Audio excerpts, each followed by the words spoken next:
사도 바울은 예루살렘에 올라가면 큰 환란이 기다리고 있다는 그 사실을 알고도 예루살렘에 올라왔습니다. 그러한 사실이 그대로 이루어지는 것을 사도행전은 우리에게 이야기를 하고 있습니다.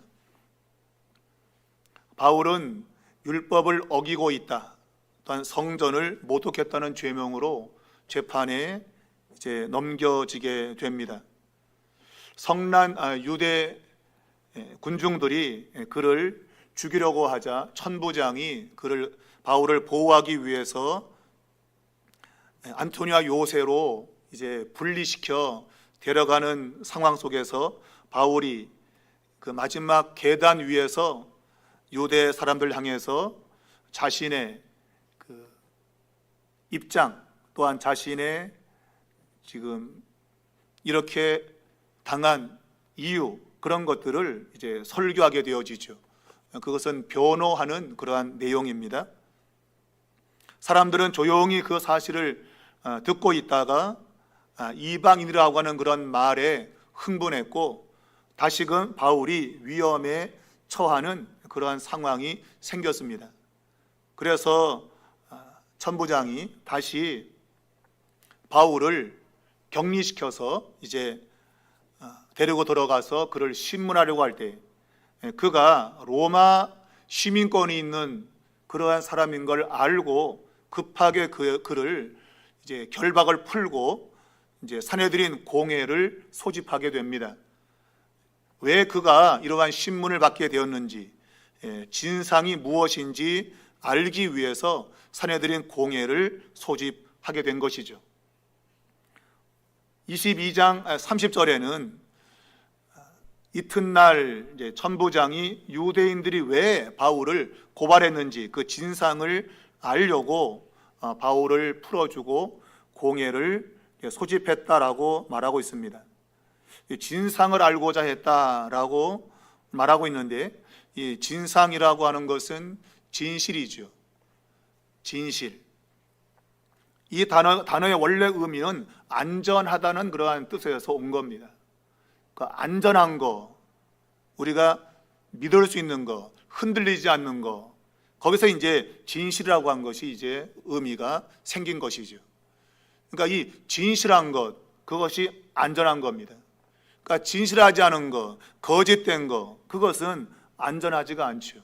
언젠가는 그것이 드러나게 되어지고, 그러면 우리가 말하는 대로 사필규정, 반드시 정의가 실현된다 하는 그러한 결과를 가져오는 것이죠. 여러분, 늘 진실한 삶을 살시기 바랍니다. 진실해야 여러분의 삶이 안전합니다. 거짓은 당장은 좋지만 그러나 그것은 마지막에는 다 허물어지게 되는 그런 결과를 가져오는 것입니다. 천부장이 지금 공회를 소집했는데 실제로 이것은 정식 재판은 될 수 없습니다. 천부장은 어떤 재판을 로마 재판을 열 만한 그러한 자격이 주어지지 않아요. 그래서 이 공회를 소집한 이유는 그가 이 공회를 통해서 진상을 알고 그래서 무언가 재판에 근거를 제공해 주기 위해서 이 산헤드린 공회를 소집한 것입니다. 말하자면 뭔가를 예비적으로 조사하기 위해서 모인 그러한 회의인 것이죠.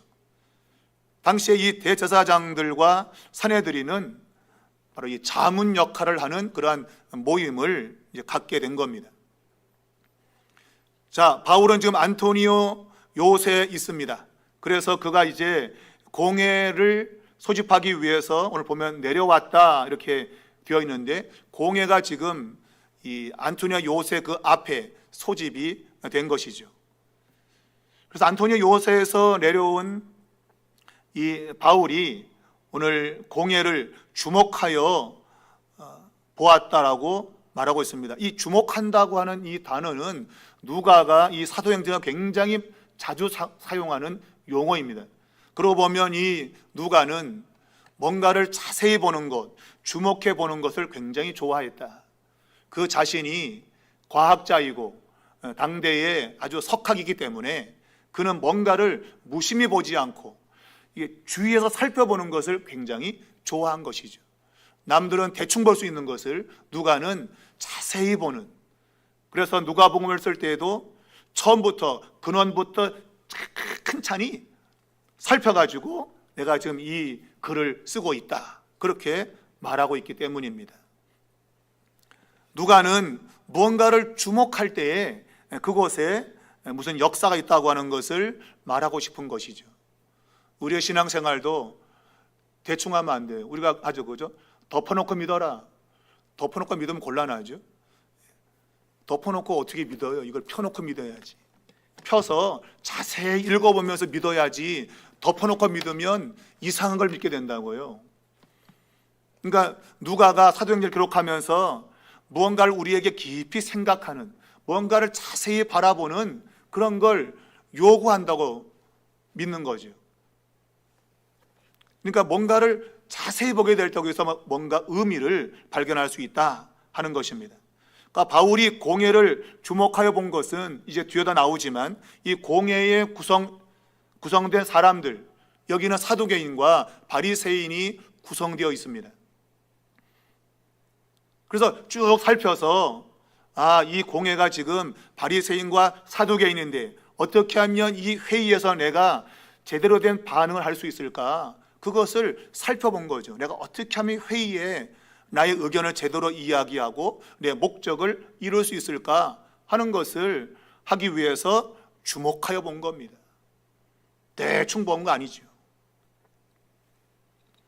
자, 오늘 이 바울이 산헤드린을 주목해 보게 됐는데 이것은 또한 한 가지 의미로는 두려움이 없는 바울의 모습을 보여주는 겁니다. 우리가 두려우면 눈을 못 마주치죠. 권투 경기에서 딱 나오면 제일 먼저 바라보는 게 상대방 눈을 바라보는 거예요. 왜냐하면 눈을 바라보면 이 사람이 지금 센가 안 센가 그 눈에서 드러나거든요. 그 사람이 나를 짝 째려보면 어이구 저놈 센 놈이네. 근데 눈을 피하거나 이러면 저놈이 겁먹었구나, 쫄았구만, 그런 생각이 드는 거예요. 그래서 먼저 눈을 바라보면서 기선을 제압하는 것이죠. 그러니까 바울은 지금 공회를 주목하여 보는 것은 그의 마음에 두려움이 없다. 그래서 바라보는 거예요. 여러분의 눈에는 지금 힘이 있습니까? 뭔가를 바라볼 때 눈에 빛이 나야 돼요. 동태 눈이 되면 안 된다 이게. 그리 멍텅해가지고 눈이 빛나야 돼요. 반짝반짝 빛나야 돼요. 근데 보면 눈이 흐리멍텅한 사람이, 눈에 빛이 나는 사람. 바울은 아마 이때 밤이었다면 아마 눈이 막 빛났을 것 같아요. 주목하여 보는 이 바울, 두려움이 없다 이거예요. 광채가 나는 눈에서. 그래서 자기가 하고 싶은 말을 아주 서슴없이 할 수 있는 그러한 모습이 그가 주목하는 모습에서도 나타나고 있는 겁니다. 예, 여러분 예배 드릴 때도 비록 얼굴이 좀 못생겼지만 제가 저를 주목해 보셔야 돼. 주목해 보야 제가 막 그 눈총에 의해서 야 뭔가 지금 살아있구나 이런 마음이 들어야지. 다 그냥 이러고 있으면 말씀을 전하는 저도 기운 빠지고 예배 자체가 생동감이 없어요. 여러분의 눈이 빛나셔야 돼. 저를 바라보는 게 아니라 예배 가운데 이곳에 계신 예수 그리스도 성령 하나님을 주목하는 것이죠. 내게 무슨 말씀을 주십니까? 라고 그렇게 바라봐야 된다는 거예요. 바울은 주저없이 자신이 말하고 싶은 말을 지금 말하려고 하고 있는 겁니다. 그의 첫 언성이 자신은 이날까지 선한 양심을 가지고 하나님을 섬겼다 하는 것입니다. 여러분 형제들아, 자신을 대적하는 그들에게 형제들이라고 말합니다. 그리고 오늘까지 나는 범사의 양심을 따라 하나님을 섬겼다. 이것이 그의 일성이었습니다. 이 말은 그가 선한 양심을 가지고 하나님을 섬겼다는 말이며 이것은 그가 하나님이 부르시는 역할에 충실했다는 의미입니다. 하나님이 자기를 불렀다고 생각하는 그 일에 그는 아주 충성되이 살았다는 그러한 의미죠. 그는 예수 믿기 전에 유대인으로서 하나님이 그를 불렀다고 생각하는 그 일에는 아주 충성을 다한 겁니다. 비록 그가 뭔가를 제대로 알지 못해서 행하긴 했지만, 곧 기독교인들을 잡아서 옥에 가두는 그러한 일들은 잘못된 그의 생각에서 온 거지만, 그러나 그는 하나님이 그 일을 자신에게 맡겼다고 생각했고, 그래서 그 일에 아주 헌신한 것이죠. 헌신한 겁니다. 대충 한 게 아니라 헌신했다는 것이죠. 그리고 예수 믿은 이후에, 그 자신이 기독교인이 된 이후에도 오늘까지, 지금 이 자리까지 서 있기까지 그는 하나님을 그렇게 충성되게 섬겼다는 겁니다. 유대인이었을 때는 유대인으로서, 또 기독교인이었을 때는 기독교인으로서 그는 아주 성실하게 하나님을 섬겼다. 하나님이 부르신 그 일에 그는 최선을 다했다는 겁니다. 이것은 그 자신을 변호하기엔 말도 되지만, 또 한편으로는 자신을 지금 신문하려고 모인 이 공회, 당신들은 어떤가에 대한 질문의 의미도 담겨 있어요.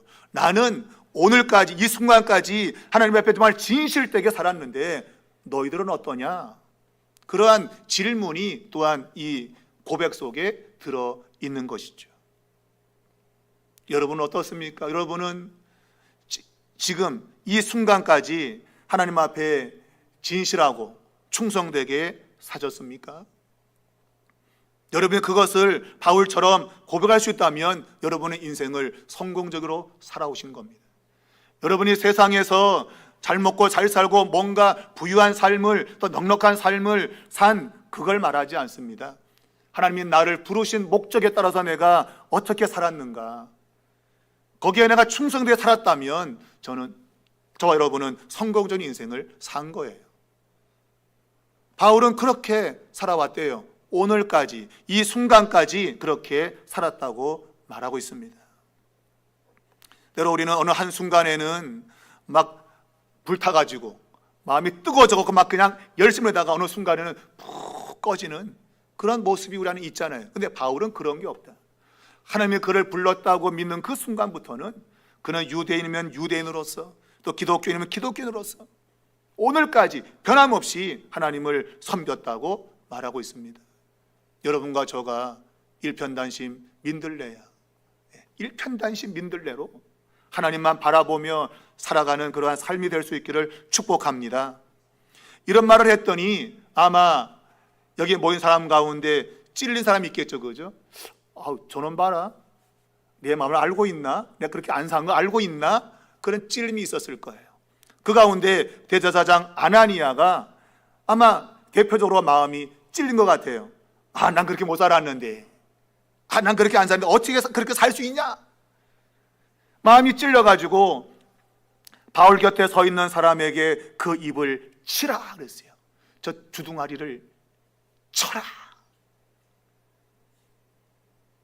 여러분, 이 아나니아가 그 입을 치라라고 명령하고 있는 것은 그의 성격의 난폭성, 그리고 잔혹함을 보여주고 있는 겁니다. 실제로 이 대제사장 아나니아는 AD 47년에 헤롯이 대제사장으로 임명을 했어요. 그리고 AD 57년까지 그가 이 직분을 감당했습니다. 근데 그 기간 동안에 얼마나 사람이 잔인하고 폭군이었는지 사마리아 사람들이 막 항소를 했어요. 로마에다가. 와, 저 사람 우리 도저히 같이 못 있겠다. 그래서 로마가 그를 소환해서 로마 앞에 가가지고 자신을 변호했다는 그런 기록도 있습니다. 얼마나 사람이 잔인하고 난폭했으면 백성들이 항소해가지고 가서 나 그런 사람 아니에요 라고 변호할 그런 지경까지 왔다는 거죠. 우리가 오늘 이 본문을 보면 그가 난폭한 사람을 분명히 알 수 있습니다. 자기 마음에 좀 거슬린다고 그 입을 쳐라, 그 입을 치라고 폭력을 행하라고 하는 이러한 명령하는 거 보면 그는 분명 잔인한 사람입니다. 오늘 그와 같은 일에 대해서 바울이 말합니다. 하나님이 당신을 치실 것이다. 보통 이렇게 하나님이 누굴 친다고 하는 이 용어는 뭔가 잘못된 판단과 행동에 대해서 하나님의 도움을 구할 때 유대인들이 자주 사용하는 저주의 공식이에요. 하나님이 너를 칠 거다. 이거는 하나님이 그 사람을 저주한다고 하는 하나의 공식적인 멘트입니다. 그러니까 바울이 하나님이 너를, 곧 아나니아 당신을 치실 거다. 곧 이것은 당신이 불의하다 그 얘기죠. 불의한 행동을 하기 때문에 하나님이 당신을 치실 거다 그거예요. 그런데 왜 하나님이 당신을 치는가? 그것은 오늘 바울이 말하고 있지만 회칠한 담이기 때문에 그래요. 회칠한 담이다. 알듯이 회칠한 담이라고 하는 것은 보기 좋게 색을 칠해 놓은 거죠. 그죠? 속은 그렇지 않은데 겉에만 색을 칠해 놓은 것이죠. 그 본인 자신은 정말 포악하고 잔혹한데 대제사장이라고 하는 그러한 그럴듯한 것으로 포장해 놓은 것이죠. 그러한 회칠한 벽, 회칠한 담, 이런 것들을 하나님께서 무너뜨릴 거다 그런 얘기죠. 예수님도 마태복음 23장 27절에서 서기관과 바리새인들에게 회칠한 무덤아 그랬잖아요. 회칠한 무덤 화 있을진저. 그러니까 뭔가 그럴듯하게 꾸미는 거, 그거는 신앙인에게 별 의미가 없어요. 여러분, 하나님은 외모를 보지 않아요. 겉에 뭐가 있다고 하나님은 그거 인정하지 않습니다. 하나님은 그 속이 어떤가, 그 안에 게 어떤가를 보는 거지 겉에 뭘로 칠해져 있냐 하나님은 그것 보지 않습니다. 여러분이 외모를 가꾸는 거 중요합니다. 교회 할 때 정말 깨끗하게 아름답게 오셔야 돼요. 막 거지같이 오면 안 됩니다. 그러나 성경이 그러한 빛나는 걸로 장식하지 마라. 마음을 단장하라. 마음도 없이 겉만 멋있게 장식해서 하나님 앞에 나오는 거 의미가 없다는 것이죠. 마음을 단장하라. 마음을. 왜? 하나님은 그 마음을 보시기 때문입니다. 우리가 잘 알듯이 이스라엘의 왕을 세울 때 하나님이 다윗에게 기름 부게 되는데 그것은 그의 형들이 외모적으로는 다윗보다 월등히 낫죠. 키도 크고 훤칠하고 남자답고. 그런데 하나님은 사무엘 선지자에게 나는 그를 버렸다. 왜? 그의 마음을 보니까 쟤는 아니 올지다 이거죠.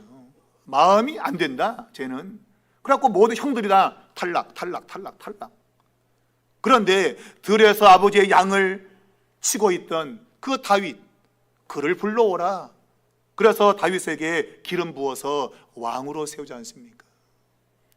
사람들은 화려한 거 좋다고 그렇게 그냥 속된 말로 삐까번쩍하게 하고 와 있지만 하나님은 그런 것이 아니라 자신에게 주어진 본분을 다하고 있는, 아버지의 양떼에 목숨을 걸고 그 시간에 지키고 있는 그런 사람에게 이스라엘을 맡긴다 그 얘기죠. 하나님은 우리의 마음의 중심을 봅니다.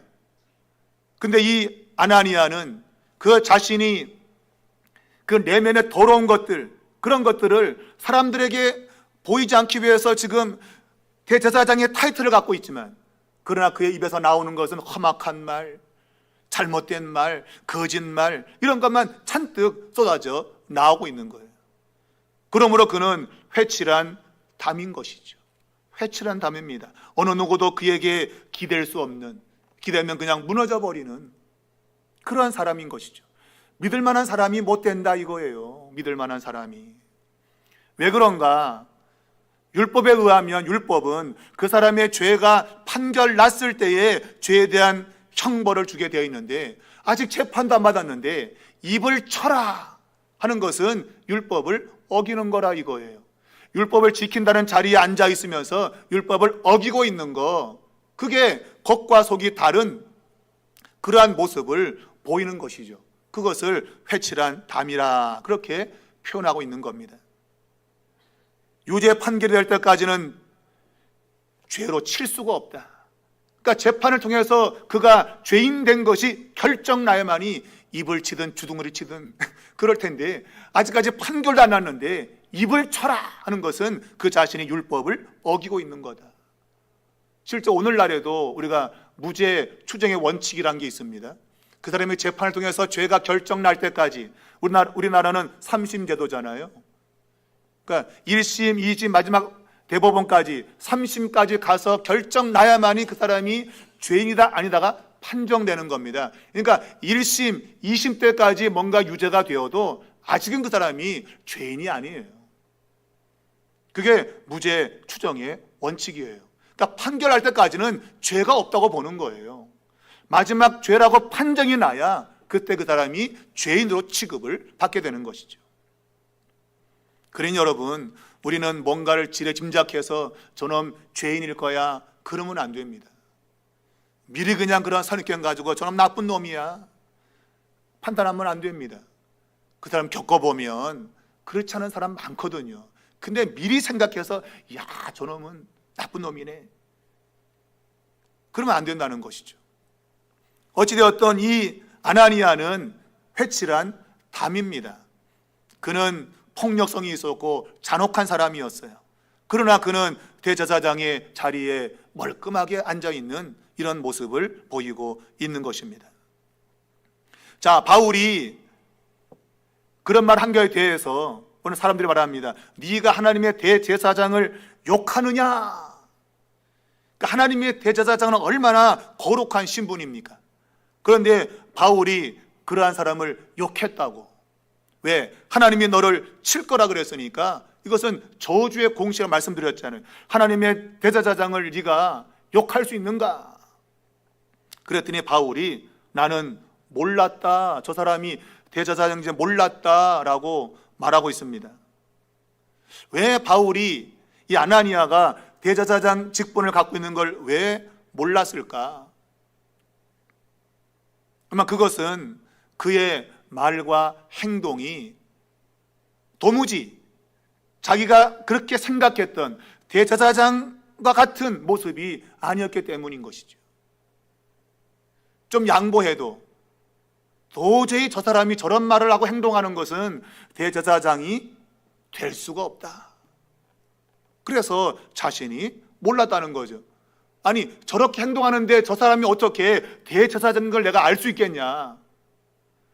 그가 거기에 걸만 행동을 했다면 내가 분명히 알았을 거다. 그런데 저 사람이 대제사장이지 않을까라고 생각하다가도 아니야. 저 사람 저 행동이나 말을 보니까 그럴 리가 없어. 그런 거죠, 여러분. 늘 강조하지만 우리 그리스도인들은 세상의 빛과 소금이라고 말하지 않습니까? 이것은 드러난다는 겁니다. 내가 예수 믿는 모습이 바르게 드러나야 되는 것이죠. 여러분, 누군가가 여러분을 만나서 대화할 때 당신 예수 믿는 사람이죠? 이런 말이 나와야 돼요. 내가 어디 모임에 가서 뭘 이야기할 때 당신 교회 나가죠? 이런 말이 나와야 돼요. 왜냐하면 이 교회라고 하는 특수한 그런 상황 속에서 진실하게 사는 사람은 말이나 행동이 다르기 때문이에요. 세상과 구별되기 때문이에요. 그래서 그것은 숨길래야 숨길 수가 없어요, 여러분. 그래서 빛이고 소금인 겁니다. 감출래야 감출 수가 없다. 여러분, 누군가 여러분을 믿는 사람을 알아봐 준다면 여러분은 신앙생활 잘한 겁니다. 근데 그걸 사람들이 모른다. 그러면 여러분은 뭔가 신앙생활을 다시 생각해 보셔야 돼요. 제가 제 자랑 아니지만 제가 이발소에 갔는데 그 사람이 목사님이 저러더라고요. 그걸 어떻게 아셨어요? 책 보면 M입니다. 딱 그러니까 목사님이래. 몇 마디 말도 안 했는데 보니까 목사님이래. 여러분, 이건 제 자랑이 아니에요. 예수 믿는 사람에게는 뭔가 말이나 이런 거에서 다르다 말이에요. 그분이 그런 거죠. 믿는 사람은 뭐가 좀 다르더라고요. 또 그 가운데서 목사님은 또 다르더라고요. 그러니까 뭔가 다른 말이나 행동이 나와요. 용어가 그렇고 쓰는 용어가 다른 거죠. 세상과 다른 거예요. 여러분이 누군가가 나를 예수 믿는 사람으로 알아준다면 여러분은 정말 신앙생활 잘한 겁니다. 그거는. 오늘 이 아나니아는 그의 말과 행동이 걸맞지 않은 거죠. 그래서 바울이 알아보지 못한 거예요, 그 사람을.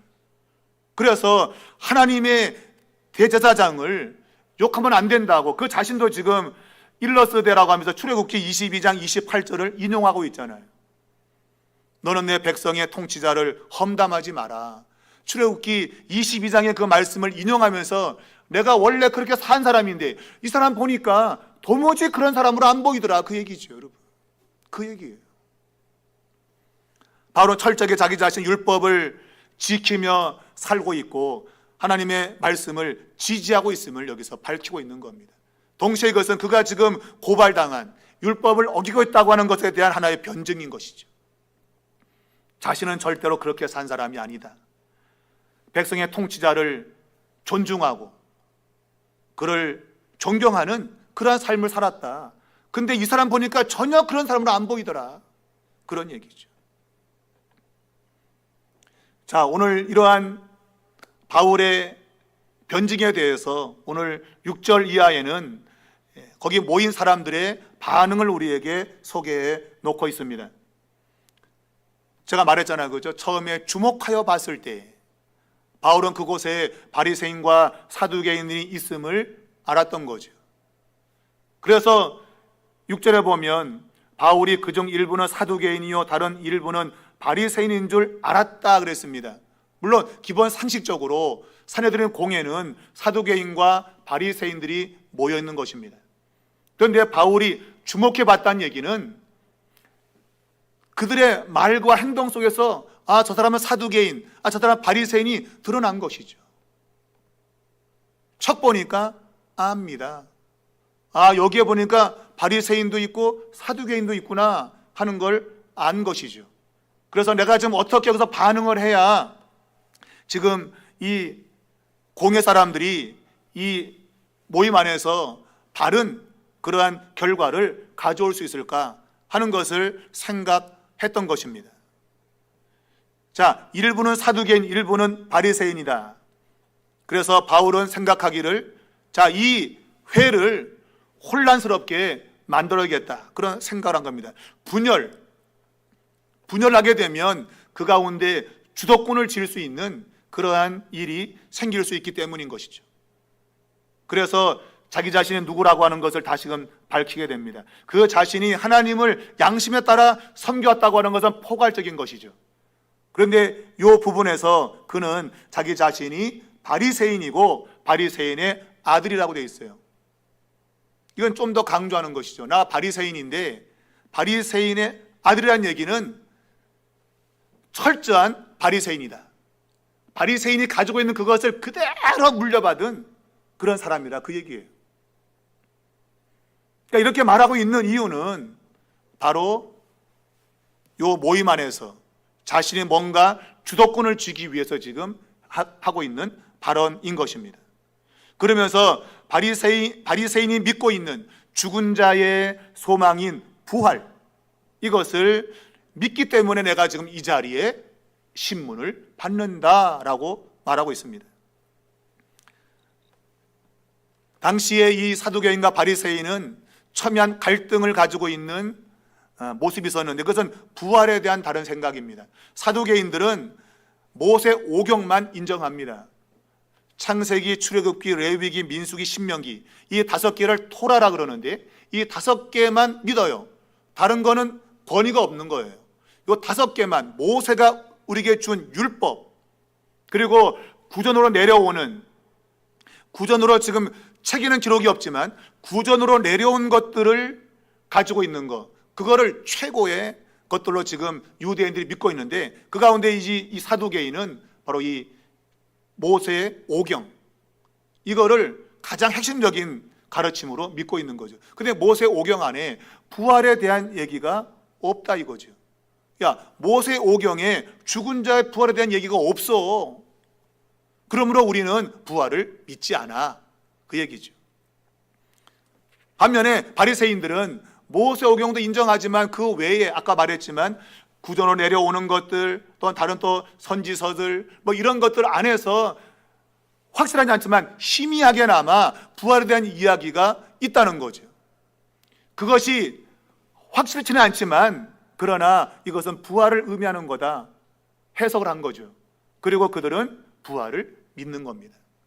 근데 사두개인들은 부활을 믿지 않는 그들의 주장은 실제로 하나님에 대한 관계를 무시한 것이죠.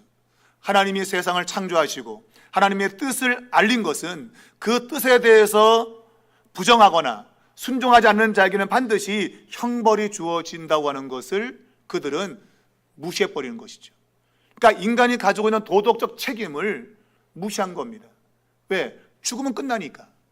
그냥 죽는 걸로 끝나버리기 때문에 하나님 앞에서 인간이 가져야 될 하나님에 대한 관계만이 아니라 인간들 사이에서의 책임까지도 다 던져버린 것이죠. 그러니까 막 사는 거죠. 돈을 좋아하고 세상 걸 좋아하고 그래 살다가 누리고 죽으면 끝이야. 근데 바리새인은 그렇지 않죠. 죽은 다음에 우리가 행한 대로 하나님이 심판한다고 하는 그 생각을 가지고 있는 거예요. 실제로 그것이 당시의 사람들의 주류적인 생각이었고, 소수지만 사두개인들은 권력을 잡고 있고, 왜? 돈이 많잖아요. 일단 당시에는 돈을 많이 갖고 있으면 이러한 제사장 직분도, 그러니까 그들이 돈을 중심으로 해가지고 모든 걸 움직이고 있는 거죠. 그래서 성전을 책임지고 있는 그런 자리에 다 사두개인들이 자리하고 있는 겁니다.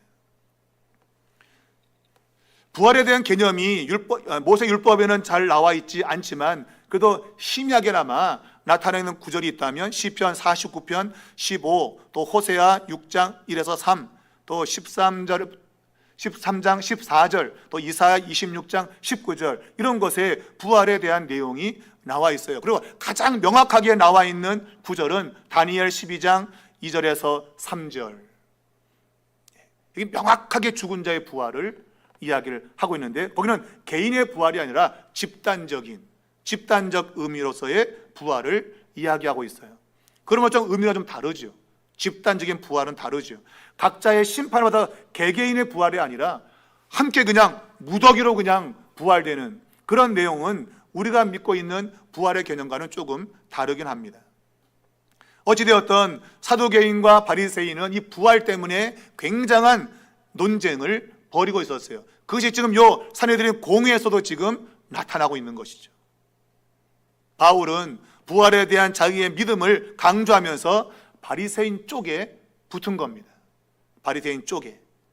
그러니까 더 회의가 혼란스러워진 거죠.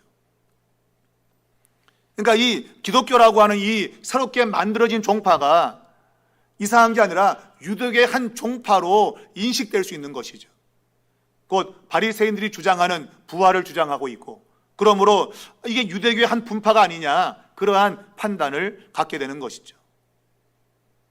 자, 이런 상황 가운데 지금 이 논쟁이 격화되었고, 그래서 지금 9절에 보면 크게 떠들었다라고 말하고 있습니다. 굉장히 소란스러워진 거죠. 그래서 바리새인 편에서 몇 서기관이 이 사람이 악한 것이 없고 혹 영이나 천사가 그에게 말했다면 어쩌겠냐. 그러니까 바리새인의 주장에 힘을 실어주는 것이죠. 그리고 바울에게 힘을 실어주고 있는 것이죠. 그의 주장을. 그러니 여러분, 이게 얼마나 사두개인, 그래도 자신들이 지금 명색이 있잖아요. 그래도 권력을 쥐고 있는데 바리새인 주장이 막 커지니까 열받는 거죠. 그래서 10절에 보면 큰 분쟁이 생겼다. 그러니까 이거는 굉장히 지금 험악한 분위기가 연출되고 있는 겁니다. 자, 우리가 앞에서 천부장이 아나니아 대제사장이 저 입을 쳐라 했을 때 만일 사람들이 바울의 입을 쳤다면 어떻게 될까요? 입을 쳤다면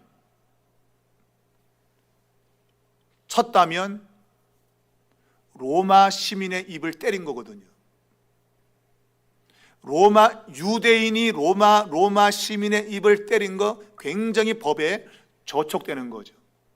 또 한편으로는 천부장이 지금 이 로마 시민을 보호해야 될 책임이 있어요. 책임이. 그런데 만일 로마 시민이 유대인에게 구탈당했다, 그러면 천부장도 책임을 물어야 되거든요. 로마 시민을 보호하지 못한 그거에 대한 책임을 물어야 돼요. 근데 입을 쳐라 했을 때는 그가 아무런 반응도 안 했어요. 천부장이. 만약 철화했다고 한다면 그때 잽싸게 바울을 보호하든지 해야 되는데 보면 개입한 여지가 전혀 보이지 않습니다. 이것은 그가 왜 그렇게 했는지 이유가 나와 있지 않아요. 왜 그가 여기서 개입하지 않았는지 나와 있지 않아요. 그래 뒤에 보면 이 큰 분쟁이 생겼을 때 천부장은 바울이 그들에게 찢겨질까 곧 해를 입을까 생각해서 군인들로 하여금 바울을 거기서 빼내가지고 다시금 안티오니아 요새로 들어갔다고 말하고 있어요. 분명 바울은 지금 위험에 처해 있는 것이죠. 그런데 이 앞부분에서는 이 천부장이 개입하지 않았어요. 그런데 큰 분쟁이 났을 때, 정말 위험스러운 상황이 왔을 때 천부장은 바울을 보호했다 하는 것이죠. 때로 우리가 살면서 즉각 하나님의 역사 그런 것이 없을 수 있어요. 그러나 성경에 말하고 있듯이 우리가 감당하지 못할 시험이 오면 하나님이 피할 길을 내시는 거죠. 하나님이 그때 정말 역사하는 그런 일이 있는 거예요. 우리는 그걸 믿어야 돼요. 여기서 내 주둥아리 치면 어떡해? 막아줘야 되는데 안 막아준다. 다행히도 근데 입을 안 쳤어요. 아이고 큰일 날 뻔했네. 그러나 더 큰 위기가 올 때는 하나님이 거기서 싹 빼내가신다. 하나님이 천부장을 통해서 개입해서 바울을 그 자리에서 빼내고 있는 것이죠. 여러분 살면서 여러분이 뭔가 일을 만날 때 우리는 이런 부분들을 기억해야 돼요. 왜 똑같이 위험한 상황이 있는데 그때는 가만히 있다가 왜 여기서는 역사하는가? 그것은 이 부분에 정말 위험한 상황이기 때문에 그래요. 여러분이 위험한 상황이 올 때 하나님은 간섭하실 것입니다. 그걸 믿으셔야 돼요. 성경 이러한 사항을 통해서 믿는 자에 다가오는 여러 가지 각종 어려움이 있지만 때로는 역사가 없는 것 같은 그런 일도 있어요. 그러나 정말 위험할 때는 하나님이 도우신다. 그걸 우리가 다시 한번 여기서 확인할 수 있는 것이죠. 누가는 이러한 기록들을 우리에게 보여주면서 당시에 이 초대교회 교인들이 처하고 있는 상황을 우리에게 일러주고 있는 겁니다. 얼마나 어려운 상황인가. 곳곳에서 갈등과 분쟁이 도사리고 있는, 자칫하면 생명을 잃을 수 있는 그러한 상황이었는데 그래도 그런 상황 가운데서 하나님의 사람들은 예수를 통해서 믿음을 가졌다는 것이죠. 어떤 어려움이 왔고 이런 정말 긴박한 상황이 있었지만 그 초대교회 때 하나님의 사람들, 예수 믿은 사람들은 그래도 믿음을 따라 살았다고 하는 것. 여러분 편안할 때 믿는 건 누가 못해요? 만사가 편안할 땐 왜 믿는 거 어렵겠어요? 그런데 힘들고 어려울 때, 그럴 때 예수 믿는 거, 믿음을 지키는 거, 그건 쉽지 않단 말입니다. 여러분 쉽지 않습니다. 극한 상에 떨어지면 나 예수 안 믿어, 그렇게 됩니다. 여러분. 그러나 오늘 이 누가는 이러한 당시 초대교회의 그 상황을 다시금 이야기하면서 그 갈등과 분쟁이 아주 심했는데 이것이 신학적인 문제만 아니라 정치적으로 또한 사회적으로 각종 갈등에 놓여있는 초대교회 그리스도인들, 그래도 그들은 예수를 믿었다는 것이죠. 그것이 우리에게 큰 도전으로 다가와야 되는 겁니다. 우리의 선배들은 편안하게 예수 믿은 거 아닙니다. 고난 속에서 예수 믿었고 그들이 지켜낸 믿음이 오늘까지 전수되어 왔다는 것입니다. 여러분도 힘들고 어려운 그 상황에서 믿음으로 이겨내시고 그것을 후대에게 전달해 줘야 돼요. 힘들고 어려워도 예수 믿어라. 끝까지 믿으면 반드시 승리한다. 그거를 우리 후대에게 가르쳐 줘야 됩니다. 여러분. 성경에 그러라고 우리에게 이 사도행전의 이야기를 주고 있는 것이다. 힘들고 어려워도 하나님이 역사하신다. 그 믿음 하나로 세상을 사는 것입니다. 여러분 이러한 믿음이 우리 삼일교회에 충만하고 우리의 뒤를 따라오는 우리 젊은이, 학생들, 아이들이 이러한 신앙으로 잘 무장해서 이 세상 속에서도 오직 믿음으로 싸워 승리하는 그러한 삶이 될 수 있기를 주님의 이름으로 축원합니다.